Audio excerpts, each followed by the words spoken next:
The talent leak could devastate Chicago in 72 hours. First alert, a rookie from the 7th round has a veteran in the backfield on edge, and Bieniemy is already hitting the button to repeat his Pacheco experiment. Second, Dennis Allen warns that our new DT is rawer than a steak from the south side, but if we tame it, it could bench a starter. And the bomb. Trey Hendrickson demands to leave Cincinnati, and the Bears are his destination. But here's the danger. If Poles doesn't act today, Detroit or Green Bay will snatch him. Are you ready to discover how Chicago will change the NFC North? Subscribe before the algorithm buries this video, and hit like, or you'll never know if Monangai will be our next obsession. A silent war is brewing in the Bears' backfield. Brad Biggs just dropped a bombshell this morning. There's a completely open battle for the starting running back position. DeAndre Swift, who arrived as the big offensive acquisition, could see his job threatened by a 7th-round rookie no one saw coming. Kyle Monangai is not just any prospect based on physical attributes. This guy was recruited for his brutal production in the Big Ten with Rutgers, racking up over 3,200 yards and 27 touchdowns in his college career. And what makes this situation so explosive is that Eric Bieniemy, our running backs coach, seems to have special plans for the rookie. Biggs himself clearly stated, "It's a completely open competition at the running back position." Although Swift remains the initial favorite, playing time and carries are absolutely up for grabs. The most revealing thing is that the Bears are legitimately considering a 7th-round pick to unseat a veteran running back. This isn't normal for late-round selections, who typically only contribute on special teams with occasional offensive appearances. The plan seems to be aiming for a running back committee in 2025, especially if Chicago decides to sign another veteran like Nick Chubb or J.K. Dobbins. Could this be the end of Swift's reign before it even really begins? I think. We're witnessing Ben Johnson's total competition philosophy at its best. But can a 7th-round rookie really threaten an established running back like Swift? I'll tell you this, if Bieniemy sees something special in Monangai, we all should pay attention. This man turned Isaiah Pacheco, another late-round pick, into a star in Kansas City. The real question is whether Swift will elevate his level when he feels the pressure, or if we'll see the rookie stealing the spotlight by mid-season.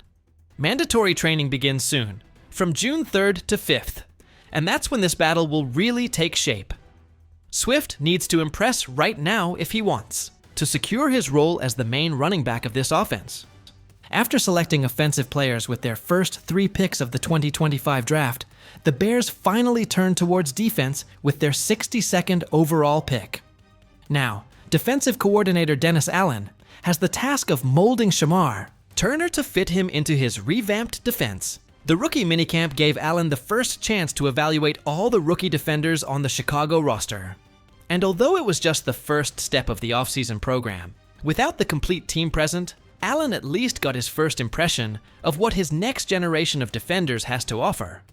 What Allen revealed about Turner is absolutely critical to understanding the direction of our defensive line.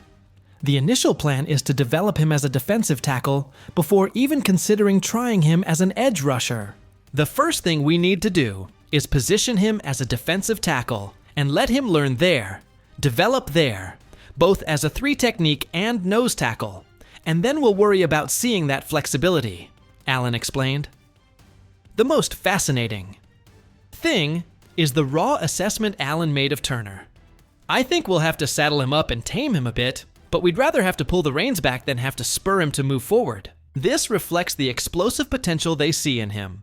Although he needs to refine his technique, Turner offers exceptional versatility, having played all 5 defensive line positions at Texas A&M. During his 4 college years, he amassed 115 tackles, 24 for loss, and 10 sacks, with a standout junior season with 6 sacks and 11 TFLs, being named to the 2nd team All-SEC. But what does this mean for our defensive future? I think we're seeing Allen's long-term plan unfolding before our eyes, with Grady Jarrett under contract for 3 seasons, with an out after 2, and Andrew Billings being a free agent after 2025. It's easy to envision a future where Gervon Dexter and Turner are the starting defensive tackles for the Bears. The Bears' defensive line finished the 2024 season ranked 27th in total defense. Turner won't fix all the problems by himself, but he represents a key piece as Allen crafts the best possible defensive line rotation. The real question is, how long will it take Turner to become a significant contributor? This year? Next year? I ask you, are you willing to be patient with his development, or do we need immediate results? The bombshell we've all been waiting for has just exploded. Trey Hendrickson, the dominant defensive end of the Bengals, has made his dissatisfaction with Cincinnati public in a way that shakes the foundations of the league. Hendrickson just released an explosive statement that could speed up his exit, and the Bears are perfectly positioned to take advantage of it. There has been no communication between my representation and the organization after the draft, Hendrickson stated. The pre-draft offers did not reflect the vision we shared, and that was promised to me last season if I continued playing at a high level.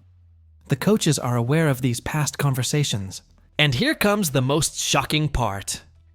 Instead of using collaboration to bring us to a point that brings me back to the team, they are no longer communicating. I have eagerly awaited a resolution to this situation, but that's difficult when there's no discussion and there's an evident lack of interest in achieving mutual goals. This is a decisive moment. The Bengals just signed massive contracts with Shamar Chase and T. Higgins, leaving Hendrickson without a long-term plan. If both parties don't reach an agreement, it seems much more likely that he'll be traded, rather than being let go in free agency without receiving anything in return. What would Hendrickson mean for the Bears? A complete transformation. We're talking about a player coming off consecutive seasons with 17.5 sacks. A man with 4 consecutive Pro Bowl appearances and who just received his first All-Pro nomination in 2024. Pro Football Focus gave him an 88.1 grade in 2024, placing him 8th among 211 edge rushers. During his 8 years in the NFL, he has accumulated 77 sacks and 155 quarterback hits. The Bears haven't had a pass rusher with double-digit sacks since Robert Quinn and his 18.5 in 2021. Hendrickson would almost guarantee the end of that drought, forming an explosive combination with Montez Sweat. Add Dayo Odeyingbo, Shamar Turner, and Gervon Dexter, and our defensive line would look incredibly more dynamic. Of course, there are logistical obstacles. First, there's what Chicago would have to give up.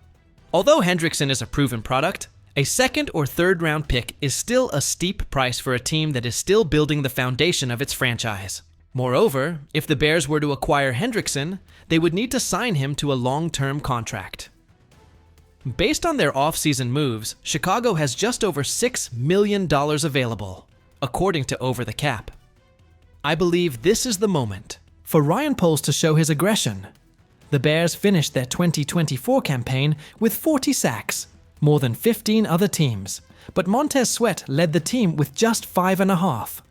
If the Bears want to be real contenders in the NFC North, they need to cause more chaos in opposing backfields. I ask you, is it worth sacrificing draft capital and salary cap space for an elite pass rusher? I'll tell you this, teams that win Super Bowls have dominant pass rushers, and having Hendrickson and Sweat form a devastating duo would completely change the identity of this defense. For now, Hendrickson continues to express his discontent. Ultimately, this will force the Bengals to make a decision. If their best, only option is to trade him, the Bears would be linked again to the pass rusher. The question is, will we be the ones who finally succeed in snatching Hendrickson from Cincinnati? What do you think about these moves that could define our season? Should Ryan Poles do everything possible to bring Trey Hendrickson and transform our defensive line?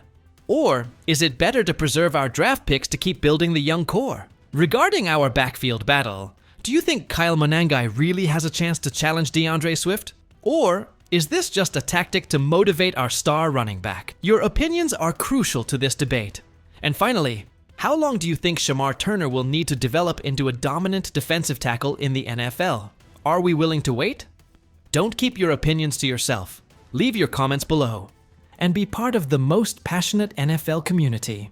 If you liked this analysis, don't forget to subscribe to the channel so you don't miss any updates on our Chicago Bears.